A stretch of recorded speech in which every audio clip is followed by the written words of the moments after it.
You know, I've been doing a lot of talking about Ash's Lucario in Pokemon Journeys and Sir Aaron's Lucario in the Lucario movie. Maybe I can switch things up a notch and talk about another meaningful Lucario that appeared in the anime. Meet Karina, a fighting-type gym leader who lives in Chalor City, which is a place in the Kalos region, aka Pokemon X and Y. Also known as the best Pokegirl in the Kalos region. FBI, open up!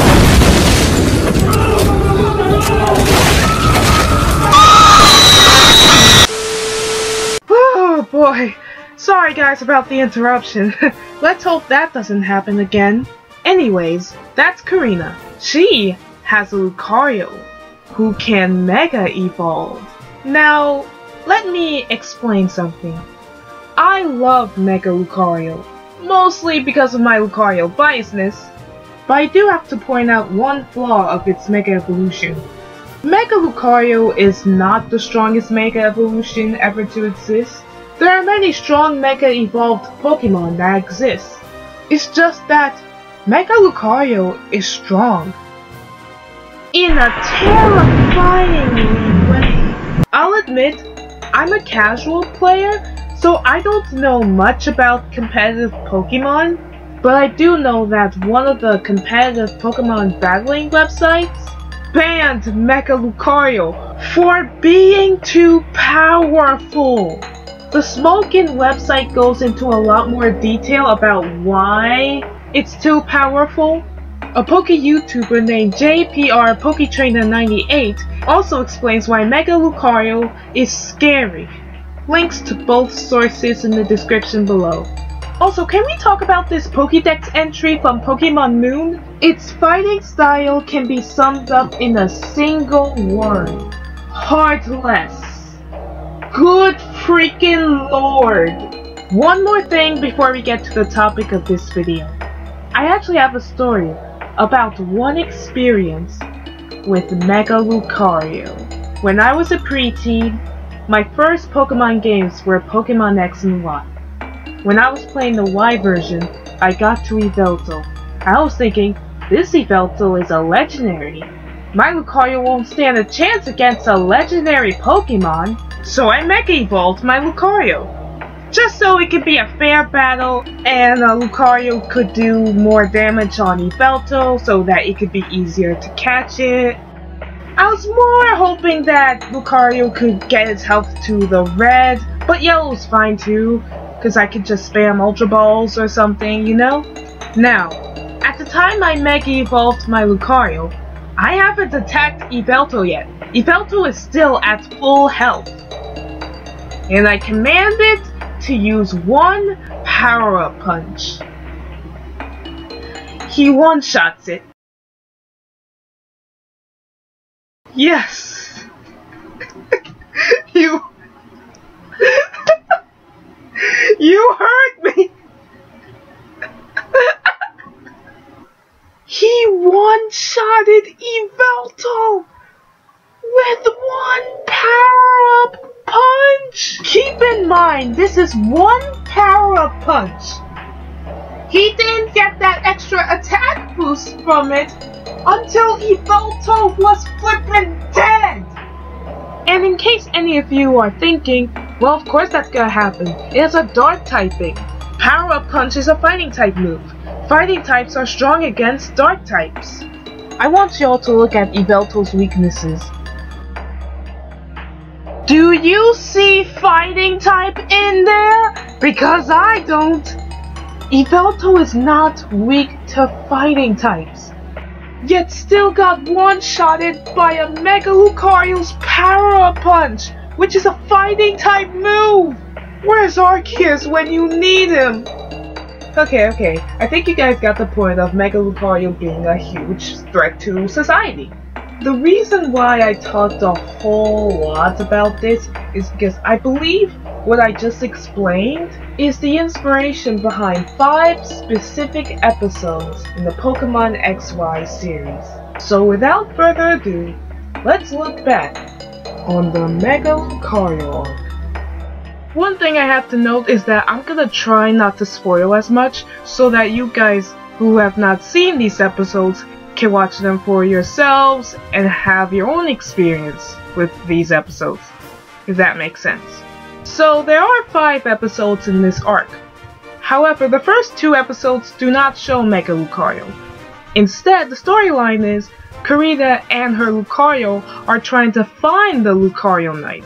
Those 2 episodes are Mega Revelations and the Cave of Trials. 2 things you have to know is that in the second episode, the Cave of Trials, Karina gets her Lucario Knight, though she had to go through a very heated battle first. Oh, I'm so funny. The second thing you need to know is that Karina and Lucario are not like the others.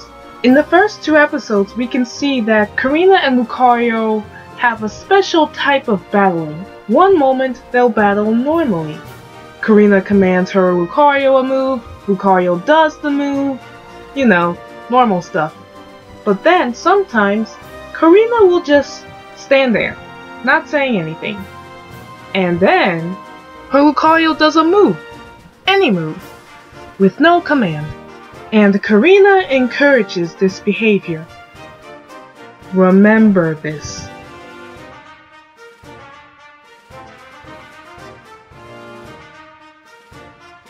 Alright people, let us look at the 3rd episode of the arc. The Aura Storm. The episode starts out innocent enough. Everyone being in awe by Mega Lucario, Karina being happy about Mega Lucario, innocent stuff. Ash then decides to ask Karina to battle him, to test out the power of Mega Evolution. Karina agrees to this, and the battle starts. So it's Ash's Pikachu against Karina's Mega Lucario. Are you freaking kidding me? Ah, wait, I forgot. Plot armor. Anyway, the battle proceeds, with Mega Lucario showing its new power. The battle seems to be going well, but let's have another opinion. What do you think of this battle, SpongeBob? Flappin' Flotsam, what's that?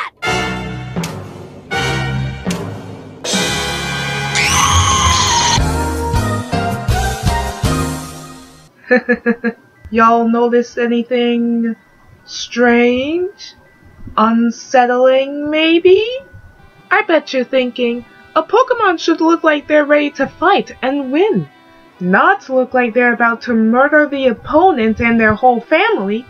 And you would be absolutely correct. So the question is, why does he look so scary? Well, allow me to tell you. Remember in the beginning of this video I preached about how powerful Mega Lucario is? Sorry for beating on the dead horse, but this is the exact problem that's occurring in the anime.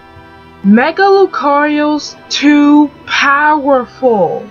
In this case, Karina's Mega Lucario is so powerful, it can't even control itself. To go into detail, Mega Evolution has heightened Lucario's aura to an unholy degree. It's an overwhelming experience for Karina's Lucario, because it couldn't mentally handle that much power, which in turn makes him more vicious and aggressive. And instead of wanting to win the battle, Lucario's inability to control its new power makes it want to beat the soul out of every living thing in its path. Gurken does explain why this is happening, but 1, the explanation he gave was confusing as all hell, and 2, I want to pretend that he doesn't exist out of spite, because F that guy, that snake eyebrow looking son of a— I'm gonna skip the 4th episode, which is Calling from Beyond the Aura. It's a great episode, but I don't want to spoil too much so that you can experience this arc for yourselves. I'm just trying to explain the basics of this arc. The 5th and final episode of the arc is called The Bonds of Mega Evolution. In the ending of the 3rd episode of the arc, Gurken told Karina and Lucario to go to a person named Mabel. After the events of the arc's 4th episode, the gang eventually made it to Mabel's house. Mabel decides to battle Karina to see how she and her Lucario handle Mega Evolution. Needless to say, it didn't go well. Mabel then starts to train Karina and Lucario by arranging flowers. No, I am not joking. Eventually, we do learn of the source of the Mega Evolution problem. Remember when I said that Karina's Lucario uses moves without her command? Well, Mabel explains that that is a sign of their bond being strong, but not strong enough. Turns out that Karina and her Lucario are very similar, but their views are different. I'm still confused, but I understand it a little better now thanks to Mabel. So thanks for nothing, Gherkin. Suddenly, Team Rocket appears because they have nothing better to do with their lives, and capture Pikachu and Mawile. Karina gets an idea of Mega Evolving Lucario to defeat Team Rocket. You guys know the drill, I don't need to explain it. But with the power of friendship and flowers, Karina got through to Lucario, and they were able to free Pikachu and Mawile and defeat Team Rocket once and for all. Karina and Lucario separates from the main group as Ash prepares for the Shalor Gym battle, and that is the end of the Mega Lucario arc. Not gonna lie, I feel like I really overhyped this arc, but that's because I have so much nostalgic love for it. Just like the Lucario movie, this arc was my childhood. Karina and Lucario's bond and development, the added nightmare fuel, it was so dope! It made me want to watch the rest of the Pokemon XY series. And needless to say, I had a blast watching the rest of the series. But obviously, this arc lives in a special place in my heart. I remember being in complete awe while trying to process these episodes, even jumping at some of the scenes that were bizarre or creepy. I mean, look at this face! Oh wait, I thought it was a scary face, but as you can see here, it's not. So, false alarm everybody, false alarm. If you haven't watched this arc, I highly encourage you to do so. I am 95% sure that you will enjoy this arc in its full glory, as I did. Well, that's all for this video. See you guys!